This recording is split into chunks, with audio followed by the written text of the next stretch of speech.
हाय दोस्तों, आप सभी का मेरे यूट्यूब चैनल पर हार्दिक स्वागत है। तो दोस्तों, इस वीडियो में हम बात करने वाले हैं फार्माकोलॉजी क्वेश्चन पेपर जो 16 जुलाई 2023 को पूछा गया था डी फार्मा फाइनल ईयर वाले स्टूडेंट्स के लिए। तो दोस्तों, बिना देरी के जल्दी से इस वीडियो को देख लेते हैं। तो इस वीडियो में देखते हैं हम कि पार्ट ए के तहत और पार्ट बी के तहत और पार्ट सी के तहत कौन कौन से क्वेश्चन पूछे गए थे। तो दोस्तों, पार्ट ए और पार्ट बी में लॉन्ग क्वेश्चन और शॉर्ट क्वेश्चन पूछे गए थे, और जो पार्ट सी है उसमें ऑब्जेक्टिव टाइप से यानी मल्टीपल चॉइस क्वेश्चंस पूछे गए थे। तो बिना देरी के जल्दी से इस वीडियो को देख लेते हैं। तो पहला क्वेश्चन पूछा गया था पार्ट ए के तहत यानी लॉन्ग क्वेश्चन पूछा गया था, explain various routes of administration of drugs, यानी ड्रग्स को किस प्रकार एडमिनिस्टर कराए जाते हैं, कौन कौन से रूट्स होते हैं वो आपको डिस्क्राइब यानी एक्सप्लेन करने थे। वो कौन कौन से रूट हैं जिनके थ्रू हम ड्रग्स को बॉडी में इंसर्ट यानी एडमिनिस्टर कराते हैं। ये क्वेश्चन नंबर पहला पूछा गया था।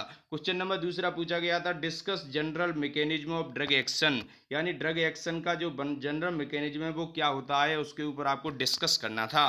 क्वेश्चन नंबर 3 के तहत पूछा गया था, explain briefly pharmacology of cholinergic and anti cholinergic drugs. तो कोलिनर्जिक ड्रग्स क्या होती हैं, एंटी कोलिनर्जिक ड्रग्स क्या होती है, उनका फार्माकोलॉजिकल एक्शन क्या होता है, वो सब कुछ आपको एक्सप्लेन करना था। क्वेश्चन नंबर 4 के तहत पूछा गया था, व्हाट आर जनरल एनास्थेटिक।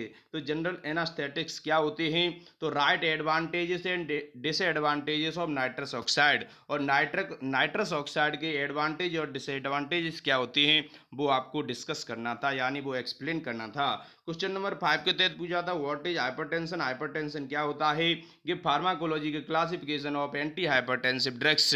तो एंटी हाइपरटेंसिव ड्रग्स का क्लासिफिकेशन फुल एक्सप्लेन सहित आपको बताना था। क्वेश्चन नंबर 6 के तहत पूछा था, डिफाइन हिमेटनिक एजेंट्स, यानी हिमेटनिक एजेंट्स क्या होते हैं, राइट फार्माकोलॉजी का क्लासिफिकेशन ऑफ एंटी कोंगुलेंट। तो एंटी कोंगुलेंट का क्लासिफिकेशन आपको बताना था, ये मतलब हिमेटनिक एजेंट्स क्या होता है और एंटी कोंगुलेंट का क्लासिफिकेशन क्या होता है वो आपको डिस्कस करना था। क्वेश्चन नंबर 7 के तहत पूछा गया था, give informative notes on bronchodilators. तो ब्रोंकोडायलेटर्स के ऊपर आपको एक शॉर्ट नोट लिखना था जो कि एक्सप्लेन करना था। तो दोस्तों, आपको हम बता दें इसमें 7 क्वेश्चन पूछे गए थे, केवल आपको 6 क्वेश्चन अटेम्प्ट करने थे। प्रत्येक क्वेश्चन का मार्क्स था 5 नंबर। तो 5 नंबर के तहत आपको हो जाता है 30 नंबर का part A.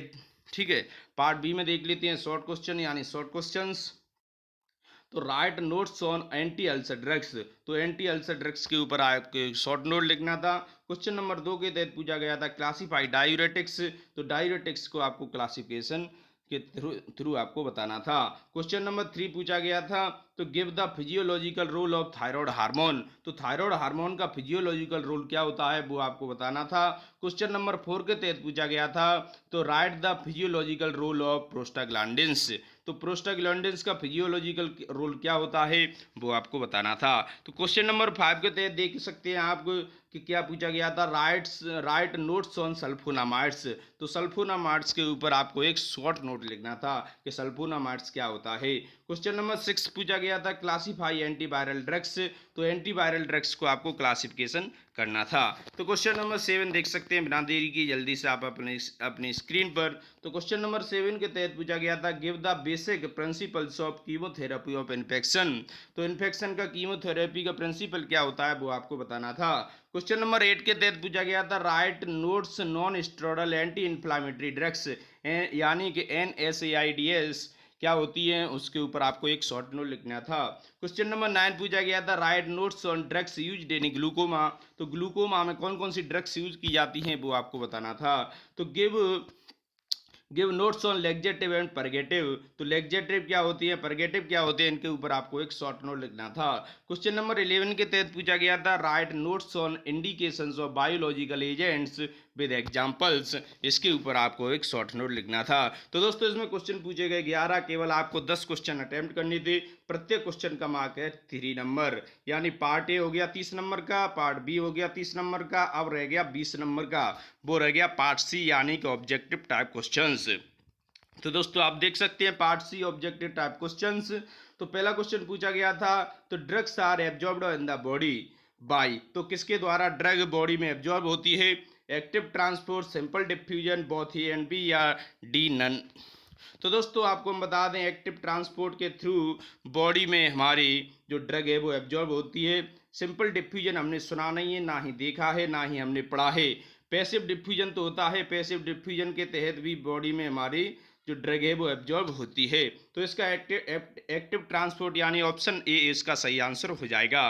Question number second के तहत आप देख सकते हैं स्टेजेस ऑफ एनास्थेसिया डिवाइडेड इन। तो एनास्थेसिया जो स्टेजेस हैं उन्हें कितने टाइप में डिवाइड किया गया है, वो है 4 स्टेजेस, यानी कि ऑप्शन सी हो जाएगा इसका सही आंसर। क्वेश्चन नंबर 3 के तहत पूछा गया unwanted drugs actions are called, यानी unwanted drugs actions are called उसे कहा जाता है साइड इफेक्ट, यानी कि ऑप्शन सी हो जाएगा इसका सही answer side effect. Question number 4 के तहत क्वेश्चन पूछा गया था which drugs is used as centrally acting muscle relaxant। वो कौन सी ड्रग्स है जो सेंट्रली एक्टिंग मसल रिलैक्सेंट का काम करती है, वो है डाइजिपाम, यानी कि ऑप्शन बी हो जाएगा इसका सही आंसर। नेक्स्ट क्वेश्चन पूछा गया था question number 5 nitroglycerin is used in. जो नाइट्रोग्लिसरीन ड्रग्स है उसका यूज किस में किया जाता है, हाइपरटेंशन, एंजाइना पेक्टोरिस, ओबेसिटी या कैंसर में। तो दोस्तों आपको बता दें इसका ऑप्शन नंबर बी हो जाएगा इसका सही आंसर, यानी कि एंजाइना पेक्टोरिस में नाइट्रोग्लिसरीन का यूज किया जाता है। क्वेश्चन नंबर 6 है which is an example of biguanide. तो बिगुआनाइड का इसमें से कौन सा एग्जांपल है, गिल्बिन क्लामाइड या रीपाग्लिनाइड या मेटफॉर्मिन या रोसीग्लिटाजोल। तो दोस्तों आपको हम बता दें बिगुआनाइड का सबसे बेस्ट एग्जांपल होता है मेटफॉर्मिन। जो मेटफॉर्मिन का यूज किया जाता है डायबिटीज पेशेंट को ट्रीट करने के लिए। तो मेटफॉर्मिन इसका सही आंसर हो जाएगा, बिगुआनाइड का एग्जांपल हो जाएगा मेटफॉर्मिन, यानी कि ऑप्शन नंबर सी। तो क्वेश्चन नंबर 7 देख लेते हैं carbimazole is used in the treatment of. जो कार्बिमेजोल है इसका यूज किसको ट्रीटमेंट करने के लिए किया जाता है, तो इसका किया जाता है हाइपरथायरॉयडिज्म का। हाइपरथायरॉयडिज्म का ट्रीटमेंट करने के लिए कार्बिमेजोल का यूज किया जाता है। तो क्वेश्चन नंबर 8 के तहत आप देख सकते हैं ammonium chloride is used as. जो अमोनियम क्लोराइड है इसका यूज किस में किया जाता है, इसका किया जाता है एक्सपेक्टोरेंट में। जो कब से रिलेटेड है एक्सपेक्टोरेंट, इसमें अमोनियम क्लोराइड का यूज किया जाता है। तो क्वेश्चन नंबर 9 देख सकते हैं बिना देरी किए आप अपनी स्क्रीन पर, एम्फेटामिन द एपेटाइट। तो एम्फेटामिन क्या काम करता है, एम्फेटामिन का काम होता है यानी एपेटाइट होती है भूख, तो भूख को सप्रेस करना यानी भूख को मिटाने का काम करता है, भूख को दबाने का काम करता है, तो वो सप्रेसिस हो जाएगा इसका सही आंसर, एम्फेटामिन सप्रेसिस द एपेटाइट। तो क्वेश्चन नंबर 10 के तहत पूछा गया था एल्बेंडाजोल इज अ ड्रग। तो एल्बेंडाजोल किस प्रकार की ड्रग है, ये कीड़े मारने के लिए यूज की जाती है, यानी एल्बेंडाजोल का यूज हो जाएगा एंथेलमेंटिक्स, यानी कि इसका ऑप्शन नंबर ए हो जाएगा सही, एंथेलमेंटिक्स हो जाएगी ये ड्रग। एल्बेंडाजोल किस प्रकार की ड्रग है, एंथेलमेंटिक्स। ठीक है, क्वेश्चन नंबर 11 देख सकते हैं atropine sulphate is used as. जो एट्रोपिन सल्फेट है इसका यूज किस में किया जाता है, तो एट्रोपिन सल्फेट का यूज किया जाता है पुपिल को डायलेट करने के लिए, यानी जो हमारी पुपिल होती है उसे डायलेट यानी चौड़ा करने के लिए, तो वो हो जाएगी माइड्रेट्रिक ड्रग्स, यानी ऑप्शन नंबर ए हो जाएगा इसका सही आंसर। तो क्वेश्चन नंबर 12 देख सकते हैं मॉर्फिन इज अ ब्लैंक दिया गया है एनाल्जेसिक। ये किस प्रकार की एनाल्जेसिक है, मॉर्फिन एक नार्कोटिक्स एनाल्जेसिक है, यानी कि ऑप्शन नंबर ए हो जाएगा इसका सही आंसर, नार्कोटिक्स एनाल्जेसिक मॉर्फिन होती है। तो क्वेश्चन नंबर 13 देख सकते हैं diphenylhydantoin is used in the treatment of. तो डाइफिनाइल हाइड्रेटोइन का यूज किसको ट्रीटमेंट करने के लिए किया जाता है, तो इसका किया जाता है एपिलेसी को, यानी कि मिर्गी को ट्रीट करने के लिए डाइफेल हाइड्रेटोइन का यूज किया जाता है। जो बार बार दौरे आते हैं उसे मिर्गी कहते हैं, तो उसे ट्रीट करने के लिए डाइफेनिल हाइड्रेटोइन का यूज किया जाता है। तो क्वेश्चन नंबर 14 के तहत पूछा गया megaloblastic anaemia is also known as. तो दोस्तों मेगालोब्लास्टिक एनीमिया को और किस नाम से भी जाना जाता है, तो उसे जाना जाता है मैक्रोसाइटिक एनीमिया। जो मेगालोब्लास्टिक एनीमिया है उसे मैक्रोसाइटिक एनीमिया के नाम से भी जाना जाता है। तो क्वेश्चन नंबर 15 के तहत आप देख सकते हैं insulin is administered by route. तो इंसुलिन को किस रूट के माध्यम से हमारे बॉडी में एडमिनिस्टर कराया जाता है, तो वो होता है सबक्यूटेनियस रूट। तो सबक्यूटेनियस रूट के थ्रू इंसुलिन को एडमिनिस्टर कराया जाता है हमारी बॉडी में। तो क्वेश्चन नंबर 16 देख सकते हैं corticosteroids are used in the treatment of. तो कॉर्टिकोस्टेरॉइड्स का यूज किसके ट्रीटमेंट के लिए यूज किया जाता है, तो मलेरिया, स्टेटिस, अर्थमाइटिस या डायबिटीज या हाइपरटेंशन। तो आपको बता दें अस्थमेटिक्स पेशेंट वाले होते हैं उनको कॉर्टिकोस्टेरॉइड्स दिया जाता है, तो ऑप्शन नंबर बी हो जाएगा स्टेटस अस्थमेटिक्स ट्रीटमेंट करने के लिए कॉर्टिकोस्टेरॉइड्स का यूज किया जाता है। क्वेश्चन नंबर 17 के तहत देख सकते हैं hormones are produced by, hormones किसके द्वारा प्रोड्यूस होती हैं यानी उत्पन्न होते हैं, तो वो होती है एंडोक्राइन ग्लैंड यानी अंतःस्रावी ग्रंथि। ऑप्शन नंबर ए हो जाएगा इसका सही आंसर। तो नेक्स्ट क्वेश्चन है question number 18, drug of choice in the treatment of cardiogenic shock.